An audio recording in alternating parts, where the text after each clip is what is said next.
श्रावण मास महात्म्य कथा अध्याय 2। श्री शिवाय नमस्तुभ्यम। आप सभी पर भगवान भोलेनाथ की कृपा हमेशा बनी रहे। आज सुनिए श्रावण मास महात्म्य का अध्याय 2। उससे पहले आइए सुनते हैं भोलेनाथ की बड़ी दुर्लभ कथा। केदारनाथ धाम के बारे में तो आप सभी जानते ही होंगे। यह देवों के देव महादेव का पवित्र और बहुत ही प्राचीन मंदिर है। यह मंदिर भोलेनाथ जी के ज्योतिर्लिंगों में से एक है। ज्योतिर्लिंग का अर्थ है जिस शिवलिंग में स्वयं भगवान शिव की ज्योति विद्यमान है। क्या आपको पता है कि केदारनाथ को जागृत महादेव भी कहा जाता है? केदारनाथ को ही क्यों कहा जाता है जागृत महादेव? क्या इसके पीछे कोई दैवी घटना है या कोई सत्य कथा? तो आज की इस वीडियो में हम आपको बताएंगे कि केदारनाथ को क्यों कहा जाता है जागृत महादेव।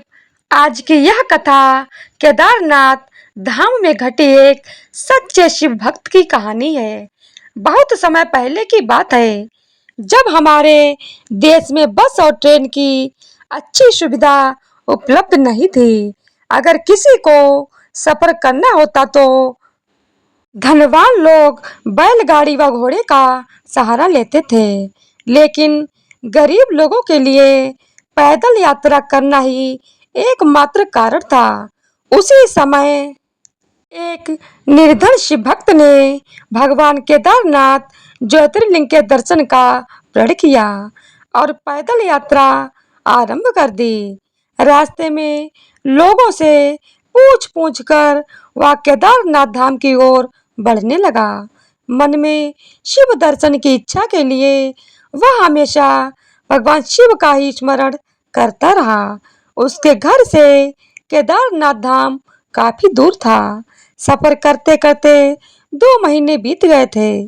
जब वह केदारनाथ पहुंचा तब उस समय वहां पर बर्फ पड़ रही थी और ऐसा लग रहा था कि मंदिर बंद है और वहां कोई भी नहीं है।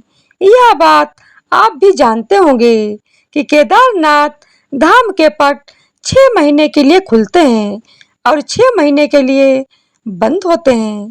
जब केदारनाथ धाम में बर्फ पड़ने लगती है तो मंदिर के पट बंद कर दिए जाते हैं।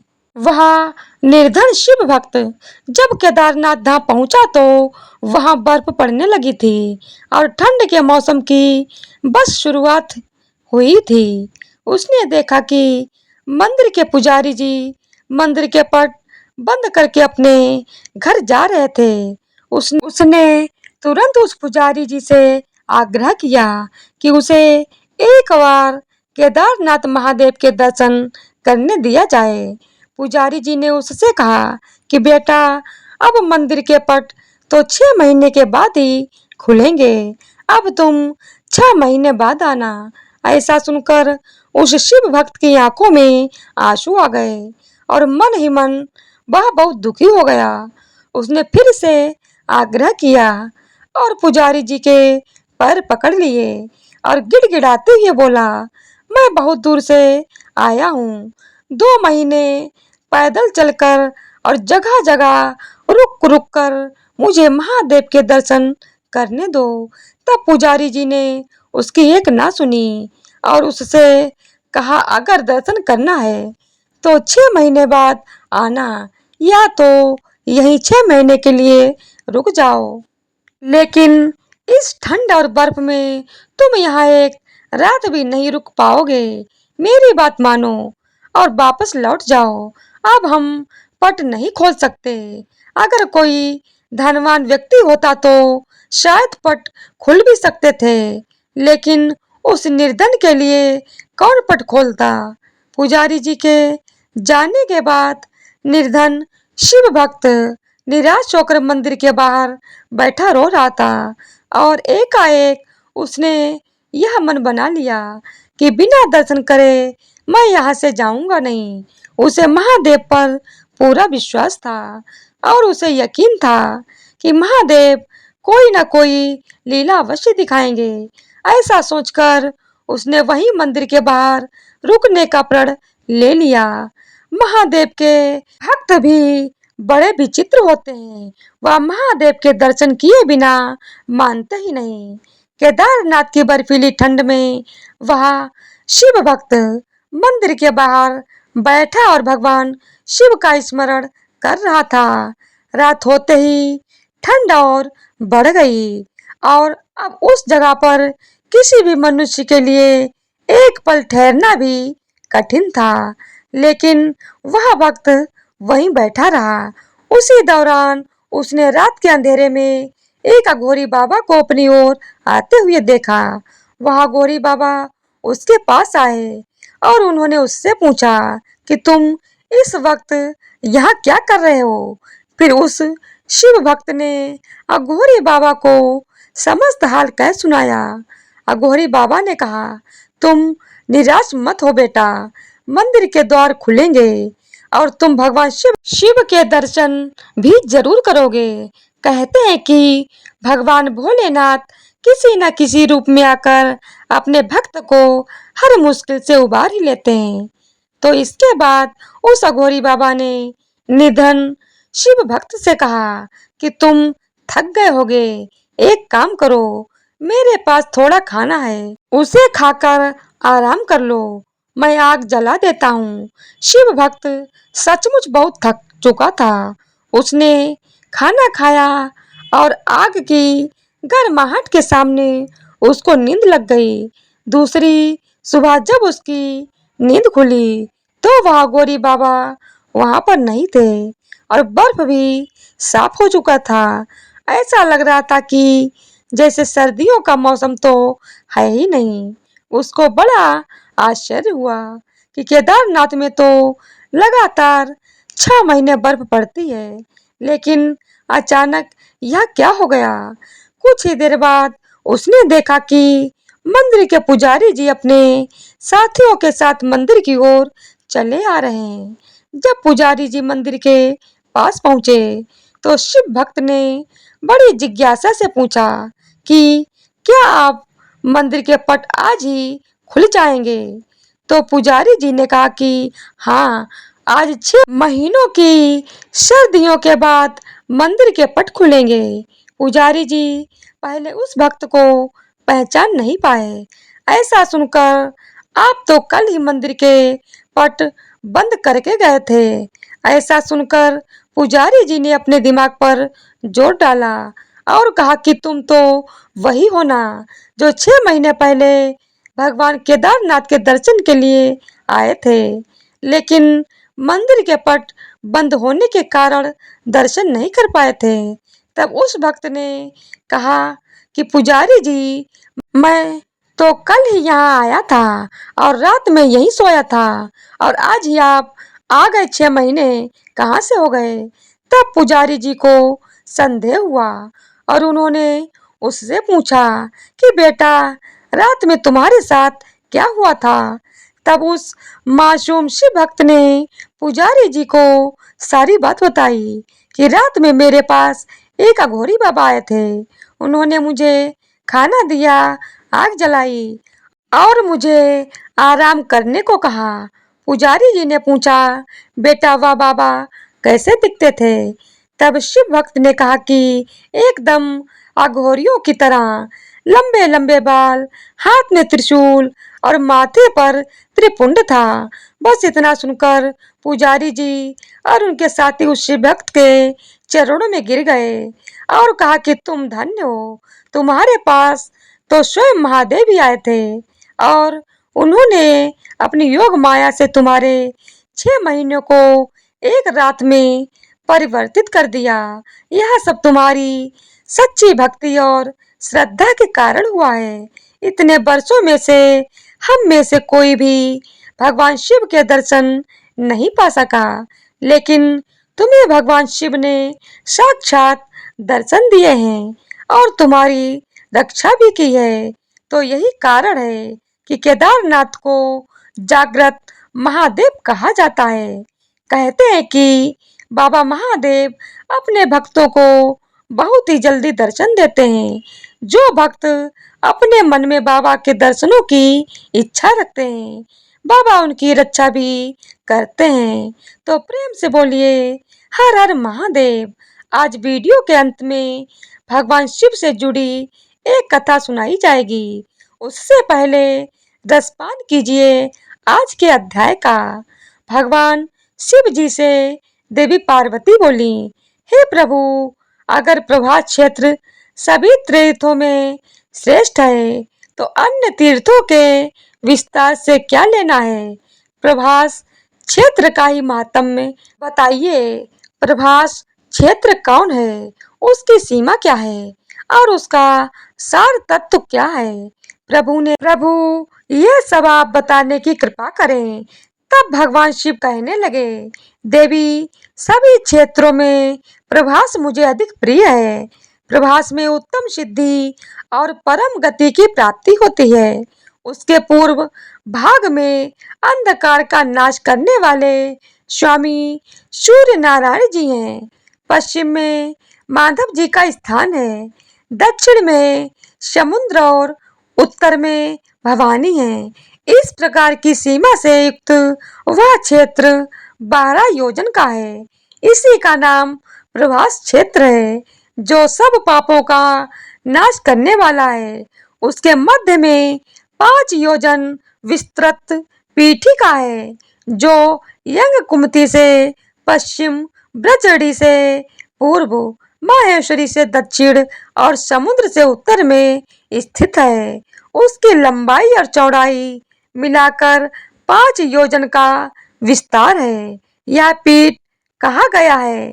अब इसके गर्भगृह का भी वर्णन सुनो। दक्षिण से उत्तर की ओर वह समुद्र से कौवेश्वरी देवी तक फैला है और पूर्व पश्चिम में गोमुख से आशुमेधिक तीर्थ तक उसका विस्तार है। यह गर्भगृह मुझे कैलाश से भी अधिक प्रिय है। इस गर्भगृह की सीमा में पृथ्वी पर जितने भी तीर्थ, बावलिया, कूप, तड़ाग, देव मंदिर, सरोवर, सरिताएं, गड्ढे और कुंड हैं, वे सभी परम पवित्र और सब पापों का नाश करने वाले हैं। इनमें जहाँ कहीं भी स्नान करके मनुष्य स्वर्ग लोक में प्रतिष्ठित हो जाता है। इस क्षेत्र का प्रथम भाग माहेश्वर कहा गया है, जो कि परम पवित्र है। दूसरा वैष्णव भाग और तीसरा ब्रह्म भाग। ब्रह्म भाग में 1 करोड़ तीर्थ हैं।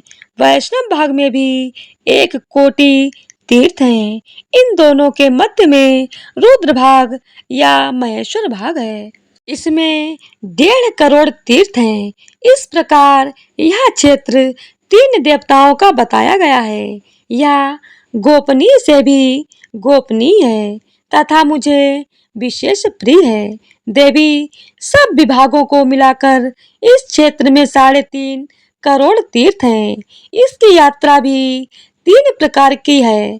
पहली रौद्री यात्रा, दूसरी वैष्णवी यात्रा और तीसरी ब्राह्मणी यात्रा कही गई है, जो सब पापों का नाश करने वाली है।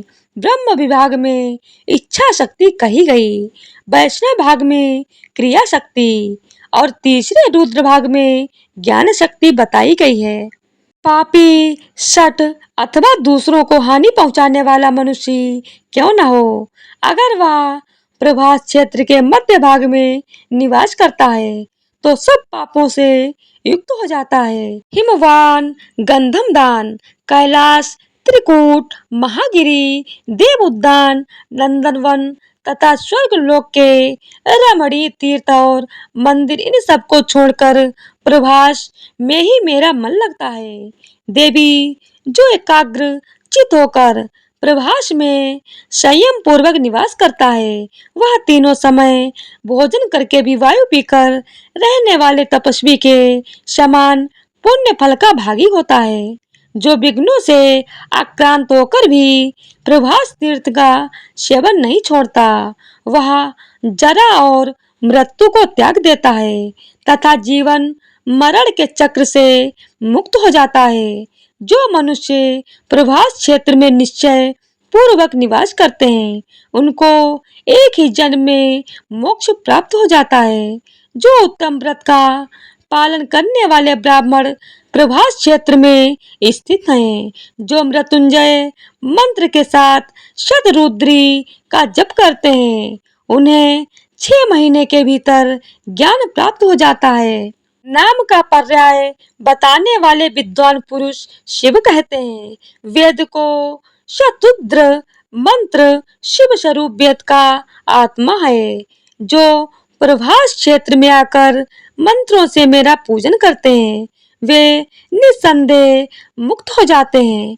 जो मनुष्य वहाँ समंत्र और अमंत्र भाव से रहते हैं, अर्थात मंत्र जपे या ना जपे, केवल वहाँ सदा निवास करते हैं, वे भी जिस गति को पाते हैं वह बड़े बड़े दानों और यज्ञ करने से भी नहीं मिलती। इस क्षेत्र में स्वयंभू लिंग के रूप में साक्षात हम महेश्वर ही निवास करते हैं।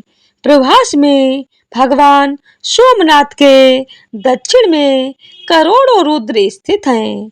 ब्रह्मांड में जितने भी तीर्थ हैं वे सभी वैशाख की चतुर्दशी को सोमनाथ के समीप जाते हैं। प्रभास क्षेत्र में निवास करने वाले पुरुषों के लिए जो सद्गति बताई गई है वह न तो कुरुक्षेत्र में है, न ही हरिद्वार में और न ही पुष्कर में है।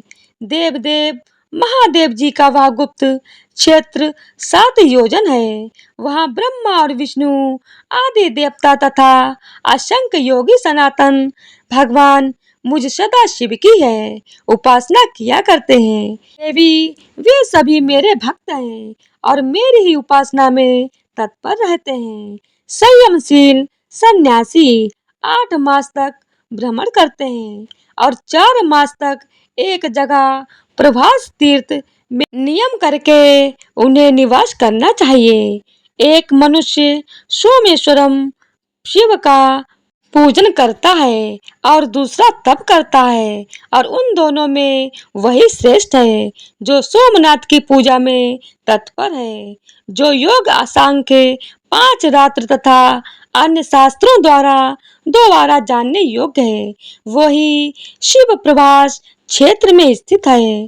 सोमलिंग में ही यह संपूर्ण चराचर जगत स्थित है, इसीलिए उस लिंग में सदा महादेव जी का यत्न पूर्वक पूजन करना चाहिए।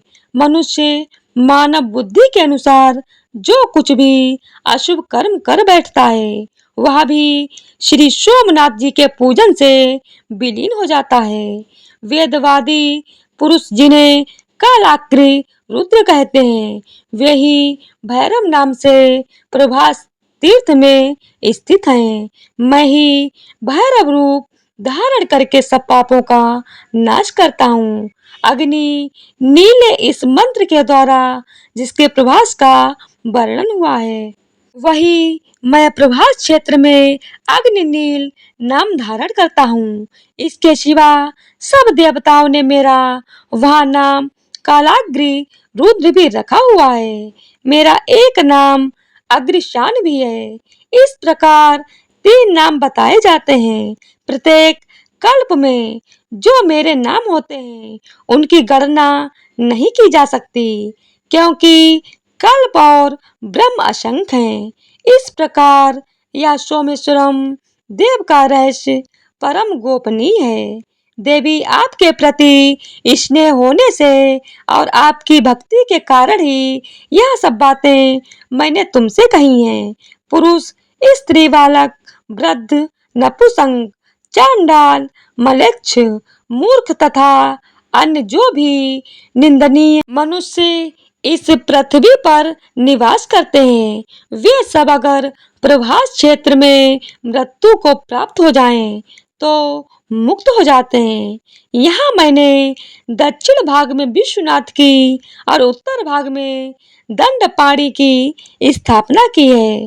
वो दोनों इस क्षेत्र की रक्षा करते हैं। अन्याय गणा अध्यक्ष भी मेरी आज्ञा के अधीन होकर इस क्षेत्र की रक्षा करते हैं। उनके नाम इस प्रकार हैं, ध्यान पूर्वक सुनो। महारुद्र, चंडीश, घंटाकर्ण, गौमुख, विनायक, महानाथ, काक, वक्त्र, शुभेच्छन, एकाच, दुंदुभी, चंड, तालजंग, भूमिदंड, दंड, शंकुकर्ण, वैदृति, तालदंड, महातेजामुख, बाघ, मुख तथा वीरभद्र। यह सब श्री गणेश जी को आगे रखकर देव देव शिव तथा इस क्षेत्र की रक्षा किया करते हैं। प्रभास क्षेत्र में कुल 1 अरब 11 करोड़ 13 लाख गण निवास करते हैं। वे सभी प्रभास क्षेत्र की रक्षा में तत्पर रहते हैं। अट्ठास नामक गणाध्यक्ष जो 100 करोड़ गणों के साथ पूर्व द्वार पर रहकर इस क्षेत्र की रक्षा करते हैं। घंटाकर्ण नामक गण अन्य 18 करोड़ गणों के साथ दक्षिण द्वार पर रहते हैं। विश्वर नामक गण पश्चिम द्वार के रक्षक हैं तथा दंडपाड़ी देवदेव सोमेश्वरम के उत्तर द्वार पर रहा करते हैं।